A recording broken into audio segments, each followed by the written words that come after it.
لا الہ الا اللہ نہیں ہے کوئی معبود سوا اللہ کے، محمد الرسول اللہ، محمد اللہ کے رسول ہیں۔ ضلع سجاول کے علاقے جوڑ جمالی میں 271 ہندوؤں نے اسلام قبول کر لیا۔ کہتے ہیں اپنی مرضی سے دائرہ اسلام میں داخل ہوئے ہیں اور اب ان کا دل خوش اور مطمئن ہے۔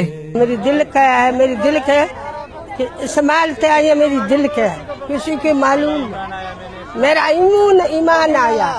دوری نہیں چاہے آپ کی خوشی میں چاہے دین ایمان کے سلام سے آیا ہے تو اللہ قبول کرے گا۔ روزہ رکھیں گے، نماز پڑھیں گے اور آگے بڑھنے کی کوشش کریں گے، اور اسلام ہم نے قبول کیا، اپنے دل سے کیا ہے۔ ستیانی شریف کے حافظ غلام محمد محمودی قادری کے مطابق یہ اللہ کے نبی اور صوفیاء اکرام کی کرامت ہے کہ اتنے سال گزرنے کے باوجود بھی لوگ ان کے کردار کی بدولت دائرہ اسلام میں داخل ہو رہے ہیں۔ آقا کریم علیہ الصلوۃ والسلام نے توحید سے پہلے اپنا کردار پیش کیا۔ یہ حضور غوث پاک رضی اللہ عنہ کو اتنا عرصہ گزرنے کے بعد یہ ہندو لوگ بھی غوث پاک کا نام سنتے ہیں تو مسلمان ہو جاتے ہیں، تو اندازہ لگائیں کہ ان بزرگوں کے کردار کا عالم کیا ہوگا۔ حافظ غلام محمد محمودی قادری کا کہنا ہے کہ نو مسلموں کے لیے دین کے ساتھ دنیاوی تعلیم کا انتظام کرنا بھی اب ان کے ذمہ ہے، جس کے لیے جلد گاؤں میں اسکول اور مدرسہ قائم کیا جائے گا۔ ضلع سجاول کے علاقے جوڑ جمالی میں 250 سے زائد افراد کا قبول اسلام اس بات کا ثبوت ہے کہ اسلام مذہب ہے امن اور سلامتی کا۔